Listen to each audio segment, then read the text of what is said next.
Imagine walking into a high-stakes meeting room on a Tuesday afternoon. You've spent 3 weeks preparing your slides. Your metrics are flawless. Your data is bulletproof, and you are ready to prove your worth to the senior vice president sitting at the head of the table. As you take your seat, the executive looks up, makes eye contact for brief moments, nods, and glances down at their tablet. The meeting hasn't officially started. No one has uttered a word of substance. Yet, in those first few moments, a definitive judgment has already been formed about you. A mental folder has been opened, labeled, and filed away in the executive's mind. You think the next 45 minutes of data presentation will determine your standing in the company. What you don't know is that the verdict was reached before you even reached slide 2. In the corporate architecture, there is a silent, hyper-efficient sorting mechanism that occurs every time a junior or mid-level employee enters the orbit of senior leadership. Most employees believe they are being evaluated on their output, their dedication, and the objective value they bring to the firm. But executives do not operate in the realm of raw output. They operate in the realm of asset management and risk mitigation. When they look at you, they are running a rapid, subconscious diagnostic algorithm designed to calculate your corporate trajectory in less time than it takes to pour a cup of coffee. They are looking for specific, highly calibrated signals that dictate whether you are a leader to be elevated, a tool to be utilized, or a liability to be contained.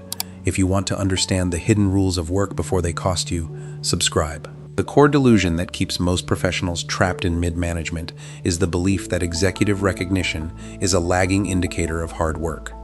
We are conditioned to think that if we put our heads down, deliver exceptional results, and maintain a flawless operational record, leadership will eventually notice and pull us up the ladder. It sounds logical, fair, and meritocratic, but structurally, that is not how corporate hierarchies function. Hard work doesn't speak for itself. It is mute. Executives do not have the time, nor the incentive, to audit your daily contributions or read between the lines of your spreadsheets. They rely on proxy metrics, instantaneous behavioral shorthand, to judge your capability. When an executive meets you, they aren't looking at your past performance, they are assessing your future leverage. If you rely solely on your output to get noticed, you are playing a game where the rules have already been rewritten behind closed doors. You are treating a psychological perception game as an objective math problem. To understand what happens in those first 5 minutes, you have to look at the hidden system of executive bandwidth. Senior leaders operate under an immense cognitive load, managing shifting market dynamics, board pressures, and macroeconomic threats. They do not have the luxury of nuanced long-term observation for every employee. To survive, their brains develop highly sophisticated filtering systems.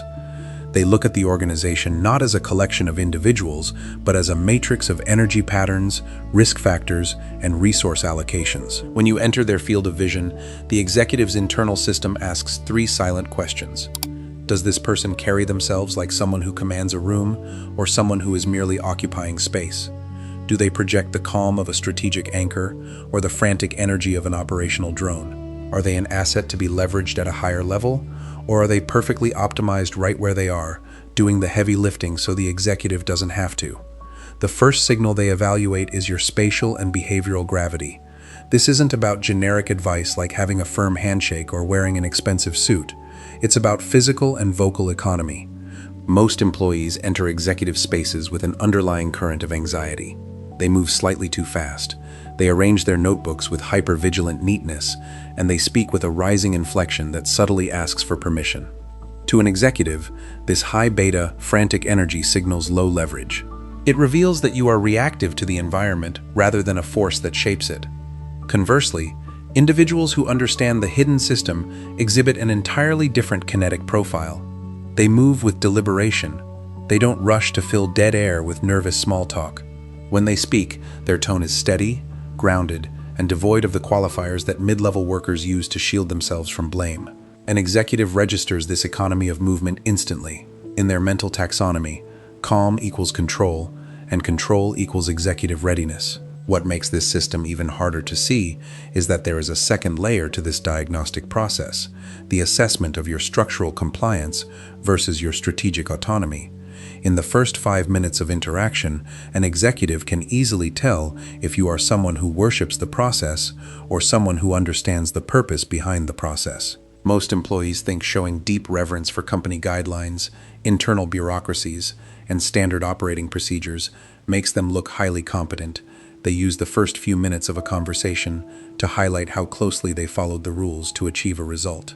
But to a senior leader, a hyper-focus on rules signals a dangerous ceiling. They notice if you talk about the business from a macro perspective or if you are trapped in the weeds of your specific department.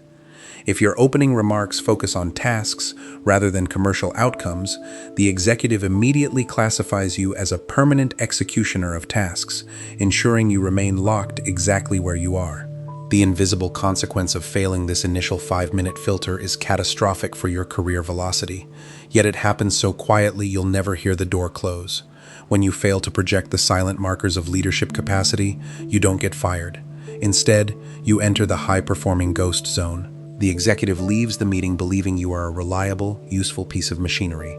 They will approve your modest annual cost of living raises, and they will happily dump more operational work onto your desk because they know you will execute it flawlessly out of a desire to please them. But when a high-profile strategic vacancy opens up, a role that requires real autonomy and commands massive compensation bands, your name won't even cross their mind.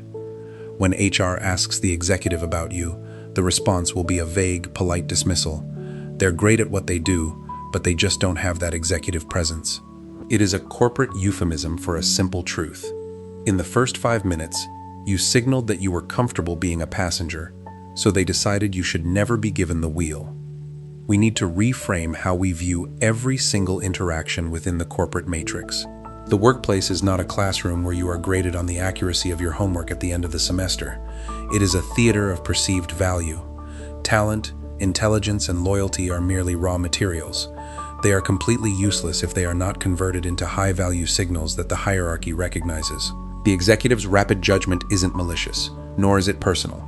It is a structural necessity of the organizational system. The company cannot afford to spend months discovering your hidden genius. It expects you to broadcast your capability clearly, cleanly, and immediately. If you do not consciously manage the baseline signals you send the moment you walk through the door, the organization will default to the lowest common denominator and categorize you based on your current utility, not your future potential. To navigate this hidden system successfully, you must master the art of contextual calibration before your next interaction with senior leadership. When you step into that 5-minute window, strip away the frantic desire to impress through sheer volume of speech or historical detail. Speak in terms of horizons, investments, and systemic risks, rather than daily friction and individual effort. Align your posture, your pacing, and your focus with the realities of those who sit at the top of the pyramid. The corporate hierarchy is fundamentally indifferent to the silent sacrifices made in the shadows of the lower tiers. It does not reward the work itself. It rewards the mastery of the environment in which the work takes place. Remember this invisible law of organizational power. The decision about how far you will go in a company is almost always made long before you realize you are being judged.